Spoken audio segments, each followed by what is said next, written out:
YouTube world. This is Airsoft FAS, and that stands for Father and Son. And just in case you're confused, I would be the father, he would be the son. I go by the call sign of Rev, and he goes by the call sign. Right, and so today is kind of special because this is our first, not only our first unboxing opening of a rifle that we're doing for Airsoft, but this is our first video ever. And so we're just excited to see, how far this goes, and maybe build a channel if the Lord's willing. So we're excited about this. Today, and I guess I should say, we don't have any sponsors, right? This just is what it is. We're just kind of reviewing stuff as we get it. And so today we're going to be looking at the Zion Arms R15 MKII. And so that is basically their second mod of their first rifle, the R15, which was a really good rifle in and of itself. They've made a few upgrades, and we'll kind of look this rifle over together. So again, this is the first time that we're opening this box, and we're going to see what's in there. And so just kind of looking at the box to begin with, I'm not super impressed with the quality of the box. It's kind of weak. The cardboard's not quite as thick as some other guns that I've had in the past with Airsoft. So no points for the box. It looks cool, but it's awful flimsy, as you can see. So let's go ahead and open this up and see what's in here. All right, so just kind of first glance at the gun. It's a really good looking gun. I really like the colors and just the overall look, the aesthetic of the gun. We'll look at what's in the box first. Looks like it comes with 2 iron sights. Of course, these aren't real iron. These are going to be the nylon polymer, but they're super durable. These actually look pretty good compared to some of the other ones that I've had in the past. Put those back in there. Obviously, it's going to come with a magazine. I believe this is a 140 round, kind of a mid-cap magazine, and so it feels pretty durable. Sometimes you get a hold of a mag and they're not very durable, but this one feels pretty good. And so we're gonna put that back in there. Okay. All right, let's look and see what else we got here. Comes with, I believe these are the instructions on how to program the trigger, which we'll talk about here in just a second. We're not actually going to program it, but I'm just going to show you what it is. And every one of the Zion Arms guns, their stuff comes with a special Zion Arms patch that you can put on your gear, and we do like our patches. It also comes with a small speed loader that you can use just for various things. If you're on the field, especially the local courses will allow you to use those. So let's go ahead and open this up and pull this out, and we're going to go ahead and close the lid. There we go. And so again, kind of first look and actually holding the gun. It is a full metal gun. It's actually CNC aluminum for both the upper and the lower portions of the gun, and you can kind of see that's a really sharp looking airsoft gun. Even though it is metal, CNC aluminum, it's not crazy super heavy. It's got a good feel to it. It has a good weight to it. It's really well, it's a really solid gun. It's really well put together. Of course, it's going to have your collapsible stock, probably a 6 position on the back there. This is where your battery is going to go in. You pop this open, and your 11.1 LiPo is going to go on there. These actually, which are a little different than some other of the Airsoft rifles out there, these actually come with the Dean's connectors. The Dean's connectors are a lot better for your Airsoft rifles just because they allow more of the battery to kind of go into the gun in an easier way. And I'm having a little bit of trouble getting that back on there. There we go. All right, so we're going to pull that back up.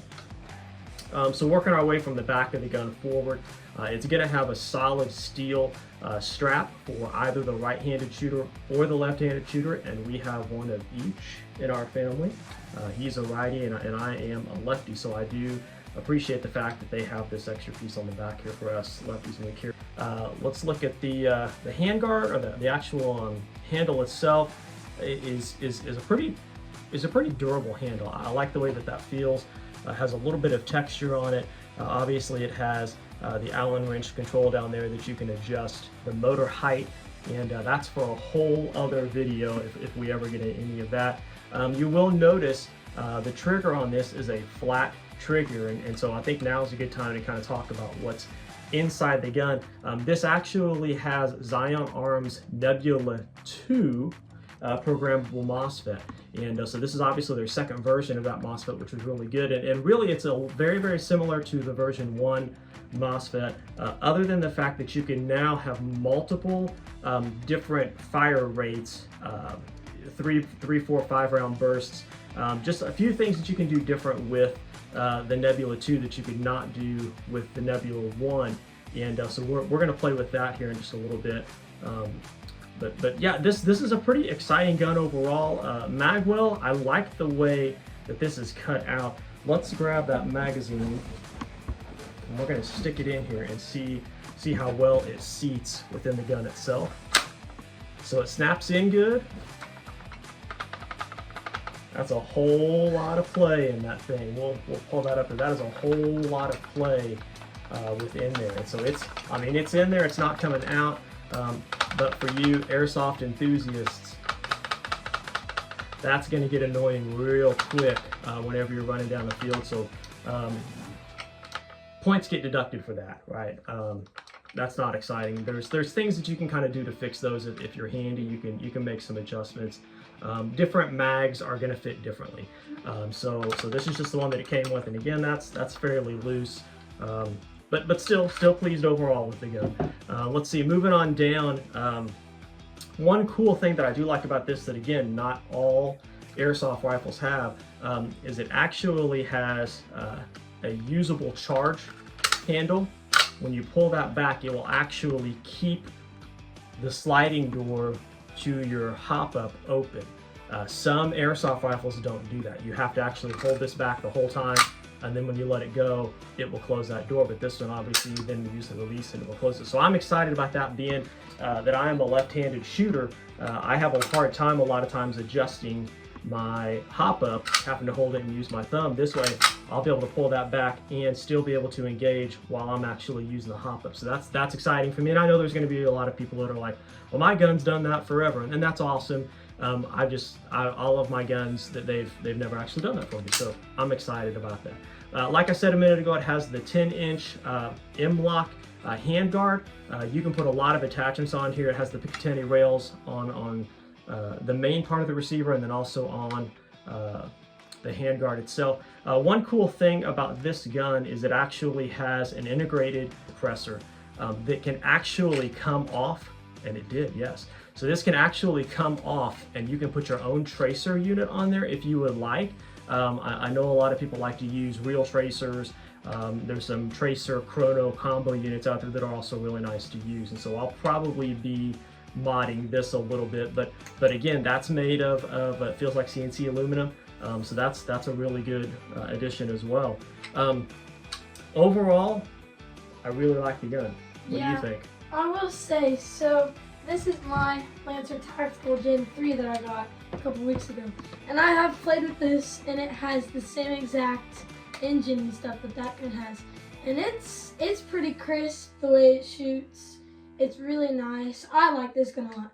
Mine is polymer, just because I don't want to carry around a full metal gun at a big event, because I don't get heavy after like an hour. Right. So. And maybe at some point we can do a review with his Lancer Tactical Gen 3, because I really like that gun too, and he's shooting it well. So anyway, so that's all I've got for the Zion Arms. You know, I will kind of finish up and say the gearbox is all metal, but most of them are these days. I believe it's 18-to-1 gear ratio. So yeah, pretty exciting. I can't wait to get it out and shoot it, and at some point we'll probably do a review on that as well. Other than that, we appreciate you guys watching. Please hit that like button and subscribe if you can, and we will catch you next time. See ya. See ya.